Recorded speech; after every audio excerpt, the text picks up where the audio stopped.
देखिए, जैसा कि प्रश्न नंबर 4 था हमारा, प्रश्न नंबर 3 तक हमने जितने भी प्रश्न थे उन सभी प्रश्नों को कर लिया।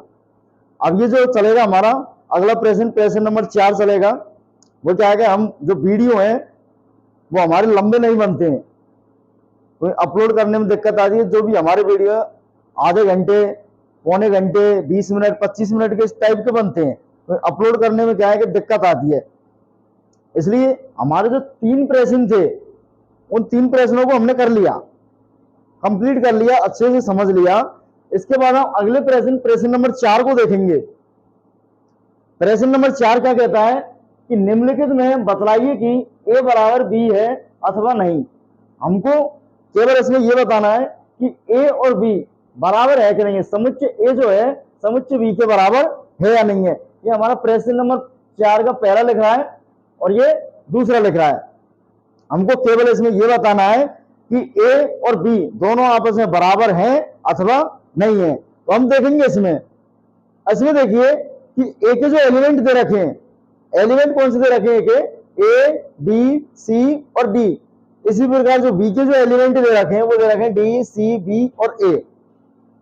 अब इसमें होता क्या है, जो एलिमेंट दे रखे हैं, अवयव जो दे रखे हैं, उनका जो क्रम है वो भले परिवर्तित हो जाए, लेकिन यदि एलिमेंट्स की संख्या, एलिमेंट जो सेम है, एक साथ है, जैसे इधर ए है तो इधर भी ए है, इधर बी है तो इधर भी बी है, इधर सी है तो इधर भी सी है, इधर डी है तो इधर भी डी है। इसका मतलब समुच्चय ए के, सेट्स ए के जो एलिमेंट्स दे रखे हैं वो कैसे हमारे समान है, कैसे समान है। तो हम ये लिख देंगे, हल में लिखेंगे, हल में समुच्चय ए तथा बी के अवयव ए, बी, सी, डी है। अब देखिए दोनों के अवयव समुच्चय ए तथा बी के अवयव ए है, बी है, सी है और डी है। दोनों के अवयव हमारे पास दे रखे हैं। इसका मतलब ये दोनों कैसे हो गए, बराबर हैं। ए में जो अवयव है वही अवयव कौन से बी है। भले ही इनका क्रम है वो आगे पीछे हो जाए, इससे कोई फर्क नहीं पड़ता है, लेकिन अवयव जो है वो इसमें होने चाहिए, दोनों में होने चाहिए सेम। तो ये कैसे हो जाएंगे, बराबर हो जाएंगे। एक भी ए और बी का अवयव ये दे रहा है हमारे पास, अतः ए बराबर है किसके, बी के। ऐसे ही हम इधर देखेंगे, जो दूसरा दे रखा है इसमें देखेंगे, दूसरा क्या कह रहा है कि ए, समुच्चय ए के जो अवयव दे रखे वो दे रखे 4, 8, 12, 16।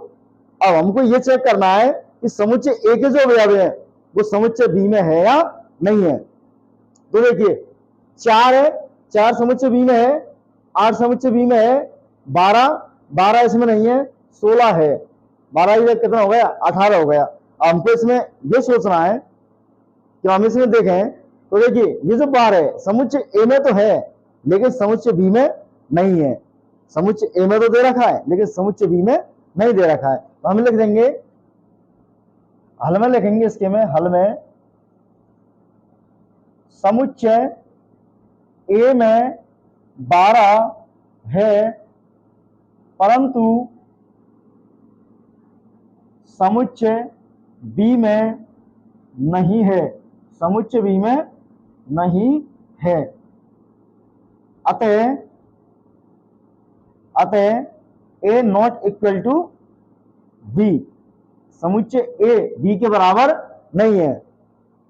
ए नॉट इक्वल बी, समुच्चय ए नॉट इक्वल बी। ठीक है, समुच्चय ए समुच्चय बी के बराबर नहीं है। क्यों नहीं है, क्योंकि ए के जो अवयव है उनमें 12 दे रखा है, लेकिन बी के जो अवयव दे रखे हैं, एलिमेंट दे रखे हैं, उनमें 12 नहीं है। ऐसा अगर हम उल्टा भी सोचे तो बी के जो अवयव दे रखे हैं उनमें 18 है परंतु ए के अवयवों में क्या नहीं है, 18 नहीं है। इसलिए समुच्चय ए बराबर नहीं है किसके, समुच्चय बी के। समुच्चय ए नॉट इक्वल बी।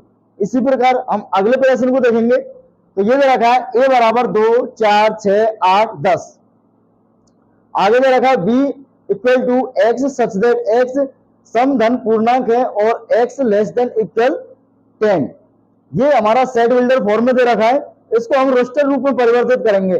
तो ये क्या कहता है, एक्स क्या कहता है, एक्स कहता है कि एक्स जो है सम धन पूर्णांक है।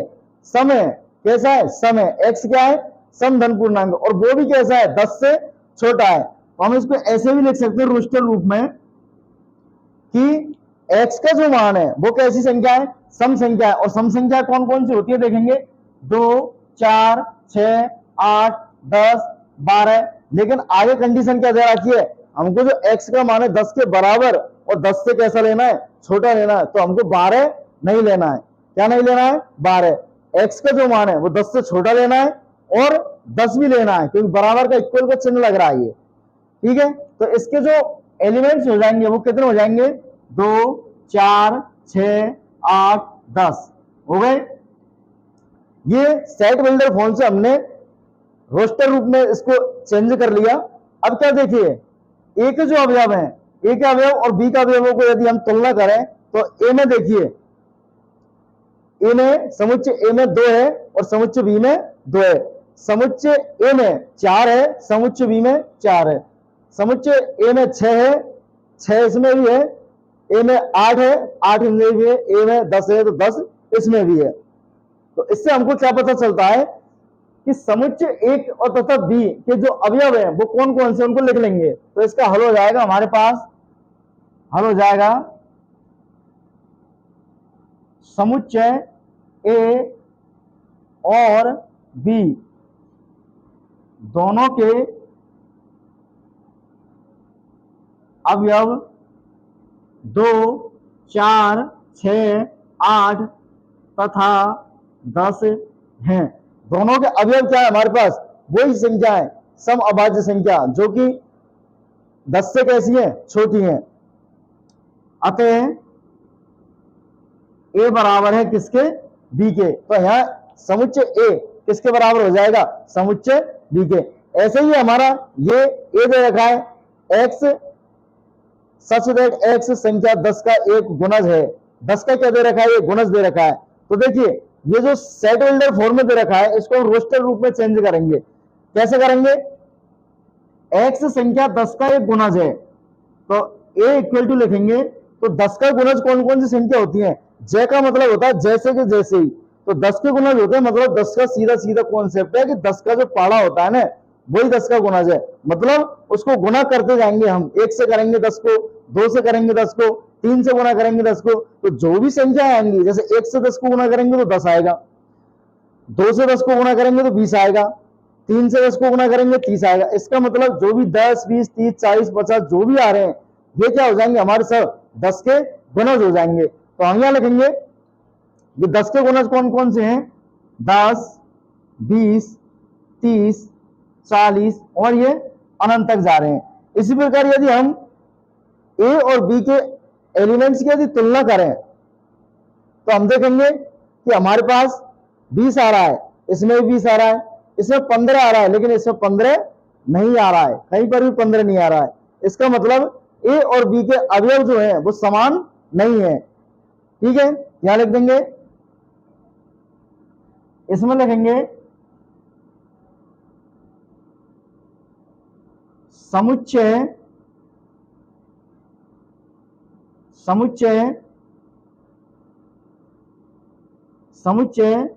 बी में 15 है परंतु समुच्चय ए में नहीं है। एक चीज को पकड़ लो, इसमें से जो भी डिफरेंस लग रही है, जैसे 15 दे रखा है इसमें, तो इसमें लिख देंगे समुच्चय बी में 15 है लेकिन समुच्चय ए में नहीं है। तो दोनों ए और बी बराबर, ए बी के बराबर है, इधर ए और बी के बराबर है। तो जितने एलिमेंट्स ए में होंगे उतने ही सेम एलिमेंट्स किस में होंगे, बी में होंगे। लेकिन हम यहां समझे कि देखिए कि समुच्चय बी दे रखा है, इसमें 15 है लेकिन समुच्चय ए में 15 नहीं है कहीं पर भी। ऐसा ही इसमें 25 है लेकिन इसमें 25 नहीं है कहीं, इसमें 35 आएगा लेकिन इसमें 35 नहीं आएगा, बी में 35 आएगा, ए में नहीं आएगा। इसका मतलब समुच्चय बी में 15 है परंतु समुच्चय ए में नहीं है, इसलिए ए बराबर क्या नहीं हो जाएगा, बी नहीं होगा। ए नॉट इक्वल किसके होगा, बी के हो जाएगा। ये ए नॉट इक्वल बी के, ए बराबर नहीं है किसके, बी के। तो हमने इसको देख लिया कि ए बराबर है बी के, कौन कौन में है कौन कौन में नहीं है, तो इसको हमने देख लिया। अगर बराबर नहीं तो हम लिख देंगे ए नॉट इक्वल बी, ठीक है। इसके साथ ही प्रश्न नंबर 4 खत्म होता है। अब दो प्रश्न और बचे, प्रश्न नंबर 5 और प्रश्न नंबर 6, और दोनों प्रश्नों को हम देखेंगे। तो देखिए प्रश्न नंबर 5 दे रखा है हमारे पास, क्या निम्नलिखित समुच्चय युग्म समान है, कारण सहित बताइए। ये जो समुच्चय है इसके बराबर है क्या, और ये जो समुच्चय है वो इसके बराबर है क्या। तो हम देखेंगे कि समुच्चय ए दे रखा है, इसके जो एलिमेंट दे रखे हैं वो दे रखे हैं 2,3, हमारे पास दो एलिमेंट दे रखे हैं। इसके बाद ये हमारा सेट बिल्डर फॉर्म में दे रखा है, तो हम इसको क्या करेंगे, रोस्टर रूप में चेंज करेंगे। तो देखिए x जो है समीकरण x² प्लस 5x प्लस 6 बराबर 0 का एक हल है। तो हम क्या करेंगे, इसको हल करेंगे। तो हल कैसे करेंगे, हमको क्या है कि इसमें से x का मान निकालना है कि x के कौन कौन से मान होंगे, वही हमारा क्या होगा, हल होगा। तो कैसे निकालेंगे कि ये जो पहले दे रखा है x², इसको 6 से गुना करेंगे तो ये बन जाएगा हमारे पास 6x²। बीच में दे रखा हमारे पास 5x, तो 5x को हम यहां लिख लेंगे। अब हमको क्या करना है, इस 6x² के 6x² के ऐसे गुना करने, गुणनखंड करने कि गुना करने पर तो 6x² आए और जोड़ने पर कितना आए, 5x आए। जोड़ने पर कितना आए, 5x आए, और गुना करने पर कितना आए, 6x² आए। तो हम देखिए 2 से करेंगे और 3 से करेंगे, 3 दूनी के 6, x से करेंगे, x से करेंगे 2 और 3 कितने हो गए, 5। तो ये कितना हो गया, 5x, और गुना करेंगे 2 गुना 3 तो 6, और x से x करेंगे तो x²। तो ये हमारा बन रहा है, तो ये बनेगा। तो 5x के जो गुणनखंड हो जाएंगे वो हो जाएंगे हमारे पास x² प्लस का 2x प्लस का 3x प्लस का 6, कितने हो गए, x² प्लस का 2x प्लस का 3x प्लस का 6। अब हम क्या करेंगे, इसमें से कॉमन ले लेंगे, तो कॉमन आएगा हमारे पास x, ये बचेगा हमारे पास x प्लस का 2 प्लस का, इसमें 3 कॉमन ले लेंगे, x प्लस का 2।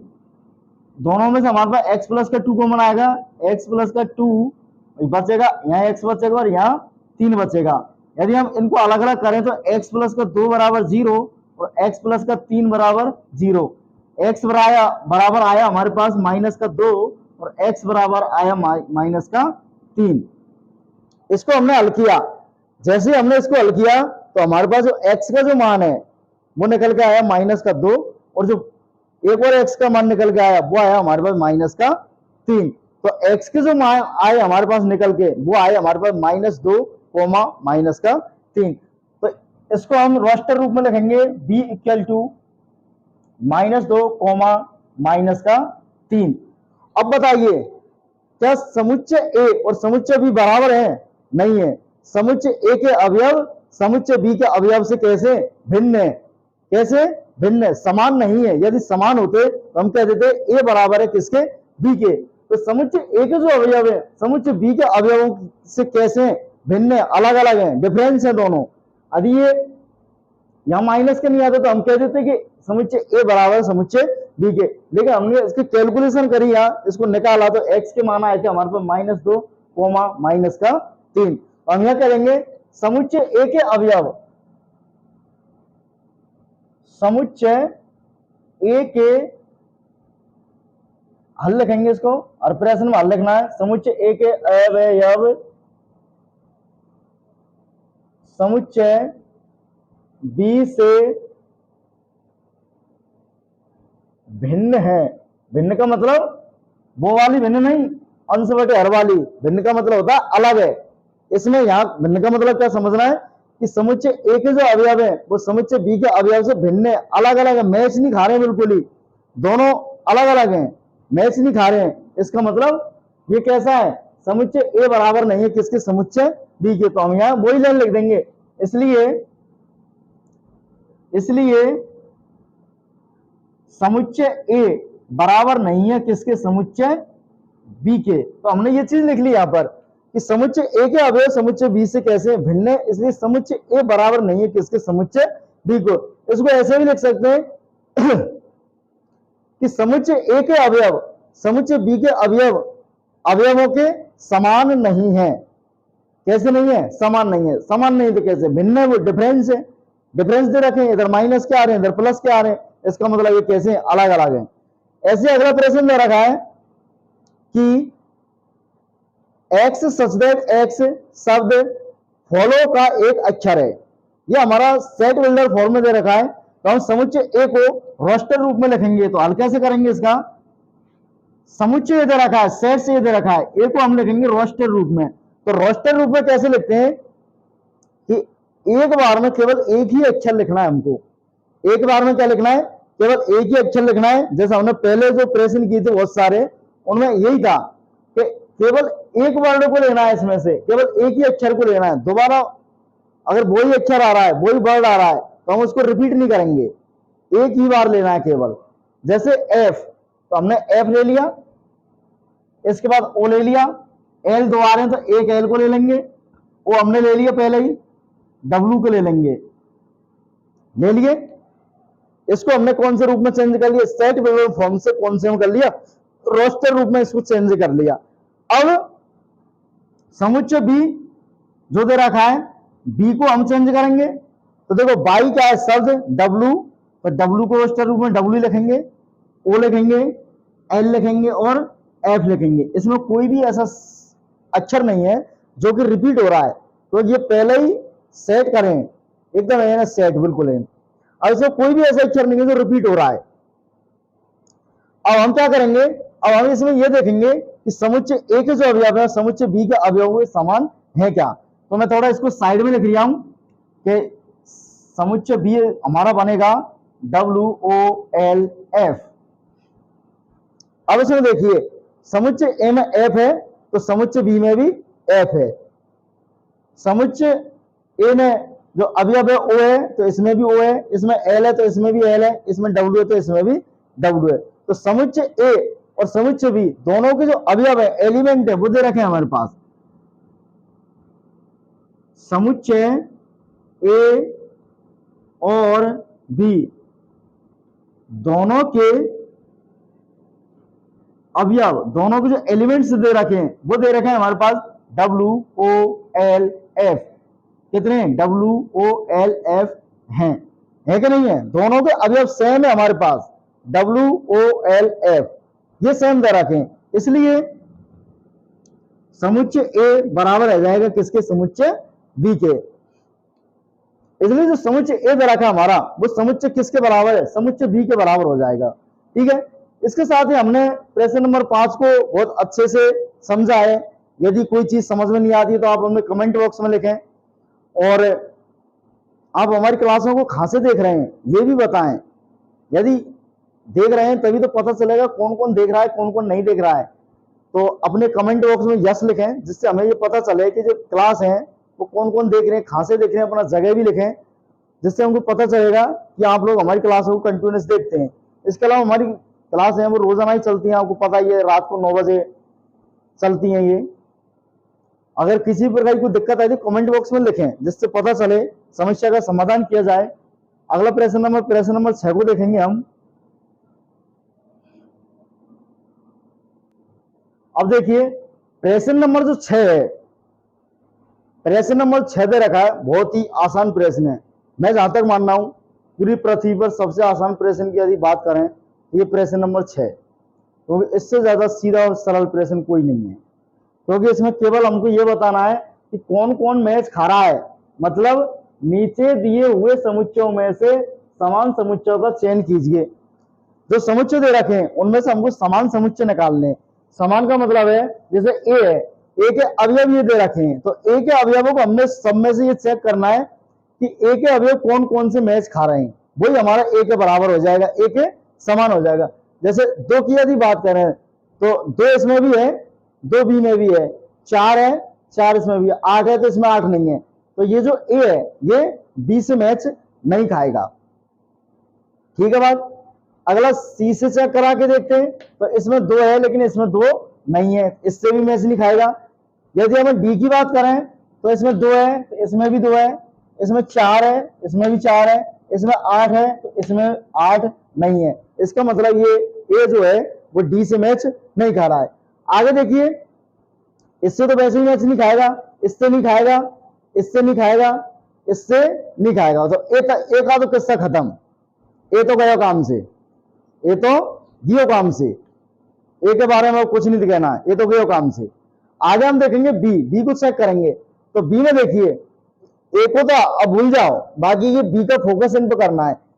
बी का देखिए एक है, इसमें एक नहीं है, तो बी सी से मैच नहीं खाएगा। बी की यदि डी से तुलना करें तो इसमें एक है, इसमें भी एक है, इसमें 2 है तो इसमें भी 2 है, इसमें 3 है तो इसमें भी 3 है, इसमें 4 है तो इसमें भी 4 है। ठीक है, तो यहां लिख देंगे, हल करेंगे तो पहला जो कंडीशन बन रही है हमारी, तो वो बन रही है बी, लिखेंगे समुच्चय, समुच्चय बी तथा डी के अवयव 1 2 4 1 2 3 4 हैं। इसलिए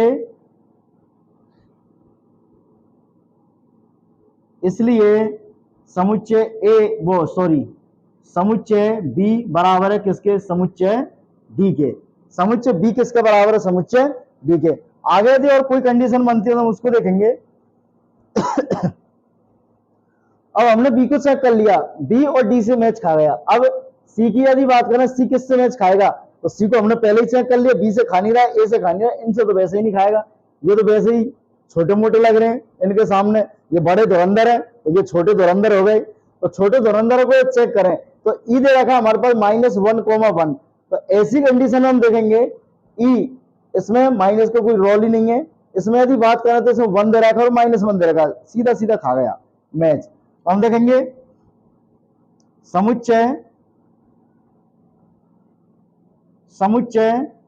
ई तथा जी के अवयव 1, -1 हैं।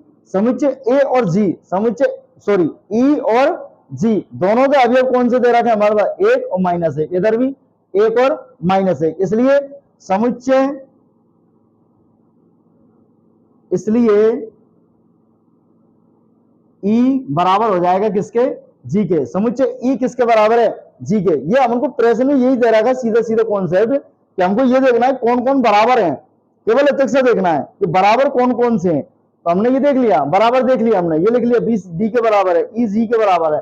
और यदि हम चेक करें तो ये हमने चेक कर ही लिया, बचा कौन सा, ये। तो 0 और ए, ये तो किसी का नाम निशान ही नहीं है, इसमें एक का तो नाम निशान ही नहीं है, तो इसके ये तो मैच खाएगा नहीं। तो इसके साथ ये प्रेस नंबर 1 पॉइंट तो यहाँ पर समाप्त होती है, फिनिश होती है। इसके अलावा हम अगली जो प्रेस नंबर 1.3 को देखेंगे, बहुत ही रोचक तरीका से देखेंगे। यदि कोई भी चीज समझ में नहीं आया तो बताया करें, तो ये गणित है, ठीक है।